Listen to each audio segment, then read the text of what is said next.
Bienvenue sur Africa 24 dans cette nouvelle édition du QG Weekend. Au sommaire de l'actualité, des accords sur les mesures d'austérité au Tchad. 2 ans après leur entrée en vigueur, les conséquences de ces réformes sont dénoncées par certains détracteurs, notamment dans le domaine social.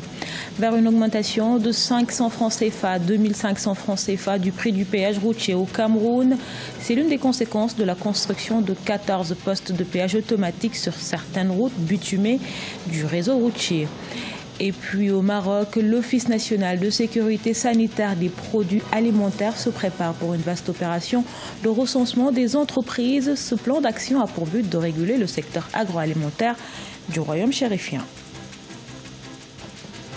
Mais tout d'abord, le Sénégal, première étape de la tournée africaine du président Xi Jinping. Le chef de l'État chinois a entamé ce samedi 21 juillet une tournée d'1 semaine sur le continent africain. Première escale, le Sénégal, pays avec lequel la Chine ne cesse d'approfondir les relations depuis la rupture de ce partenariat avec Taïwan en 2005. Plusieurs accords de coopération devraient y être signés, des partenariats dans le secteur des infrastructures. La Chine finance notamment la construction du plus grand projet routier du Sénégal, une autoroute entre Dakar et Touba pour un coût de 700 millions d'euros. Après le Sénégal, le président chinois est attendu au Rwanda, puis en Afrique du Sud et en île Maurice. 2 ans après la mise en œuvre des mesures d'austérité au Tchad, des voix se lèvent pour dénoncer les conséquences dans le domaine social. Leur mauvaise application aurait dégradé les conditions de vie des populations selon les contestataires, un avis non partagé par les autorités qui estiment que ces mesures permettent à l'État d'apaiser sa tension de trésorerie et d'honorer ses engagements financiers auprès des partenaires. Mahamat Ramadan, Cheikh Omar Bandaogo. Au Tchad, la société civile a décrié cette semaine les conséquences sociales des mesures d'austérité mises en œuvre depuis 2016. La réduction drastique des dépenses dans les secteurs de la santé et de l'éducation a détérioré les conditions de vie des citoyens. Selon certains observateurs, les indicateurs sociaux sont au rouge à cause de la mauvaise application de ces mesures par les autorités. Le gouvernement, en 2016, en prenant les 16 mesures, il a appliqué une seule mesure en coupant les salaires, en coupant l'indemnité des fonctionnaires. Mais les 15 autres mesures ne sont pas appliquées. Nous avons demandé au gouvernement qu'il essaie de voir les restes des mesures, les 15 autres mesures.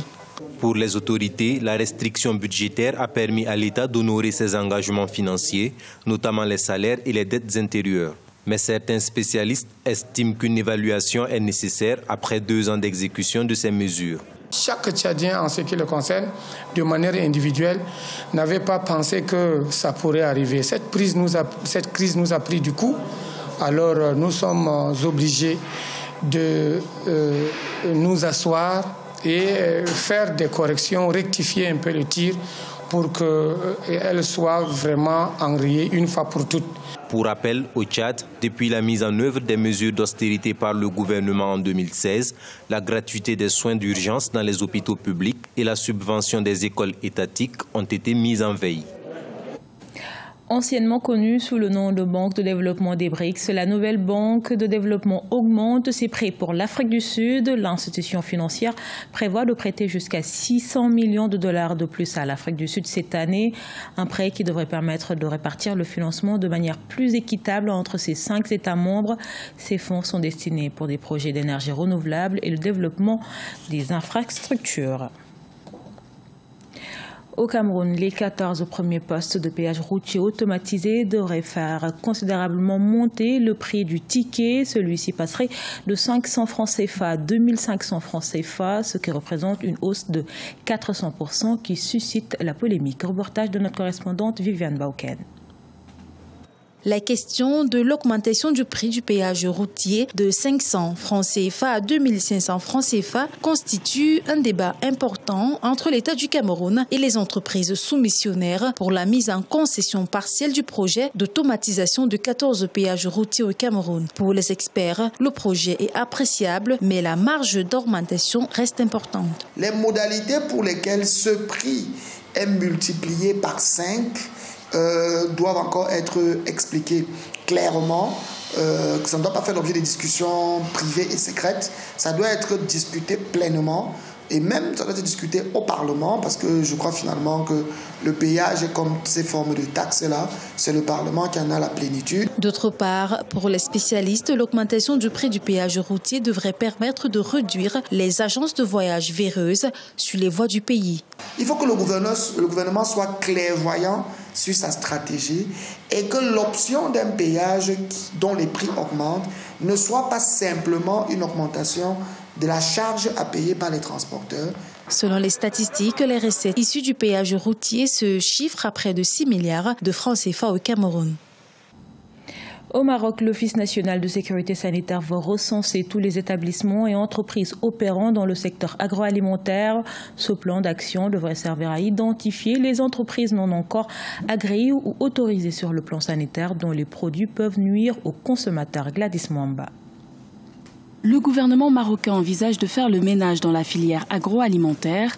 L'Office national de sécurité sanitaire des produits alimentaires va prochainement lancer une vaste opération de recensement pour constituer une banque de données nationale des entreprises agroalimentaires et identifier les sociétés encore non agréées ou autorisées sur le plan sanitaire. Tout ce qui est recensement est bienvenu, il est même nécessaire. Deuxièmement, il faut un recensement qui tienne compte des effets régionaux, parce que le bétail fait de la transhumance très souvent dans cette région. Et troisièmement, il faut qu'il y ait une clarté à la fin de cette enquête pour dire voilà les orientations vers lesquelles on va aller. Cette initiative s'inscrit dans le cadre du programme marocain de renforcement des chaînes de valeur agroalimentaire financé par la Banque mondiale qui s'étend de 2018 à 2022 dont l'objectif est d'accélérer les avancées du plan Maroc vert et d'atteindre en particulier les objectifs énoncés dans la stratégie d'appui au développement de l'industrie agroalimentaire.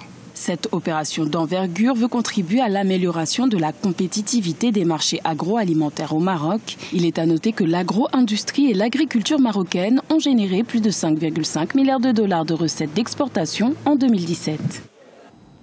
Après le Rwanda, le Maroc avait été l'un des précurseurs de l'interdiction des sacs en plastique sur le continent. Très contrôlé, la grande distribution et les commerces de proximité organisés ont pu s'adapter à l'interdiction. Mais dans les souks, les commerçants informels ont bien du mal à appliquer la loi. Quel bilan 2 ans plus tard? Élément de réponse avec Vinanoda. Le Maroc s'est engagé depuis 2016 à lutter contre la production et la distribution de sacs en plastique.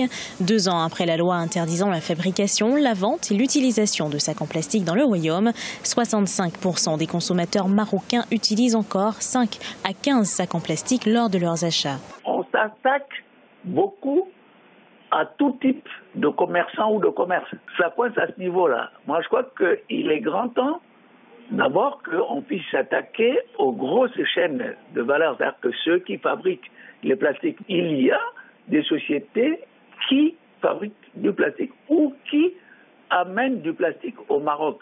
La loi prévoit une amende allant de 200 000 à 1 million de dirhams pour les fabricants et entre 10 000 et 500 000 dirhams pour les distributeurs. Le Maroc ne dispose pas de système de recyclage encadré par l'État et les alternatives au plastique ne sont pas à la hauteur selon les défenseurs de l'environnement. Malheureusement, les principales options proposées sont des sacs non tissés en polypropylène présentés comme écologiques.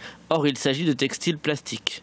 Censés être réutilisables, ces sacs ne résistent pas tous aux lourdes charges et finissent par casser. Il faudrait impliquer d'autres acteurs et réfléchir à d'autres matières comme le tissu ou encore des matériaux naturels réellement solides et donc réutilisables. Dans ce pays de 35 millions d'habitants, quelques 26 milliards de sacs en plastique, soit 900 par habitant, étaient consommés en moyenne chaque année jusqu'en 2016. Cette statistique a fait du royaume le 2e pays utilisateur de cette matière dans le monde, après les États-Unis. Ce journal a été réalisé par l'ensemble de la rédaction. Merci pour votre fidélité. Dans un instant, une nouvelle édition de l'actualité sur Africa 24.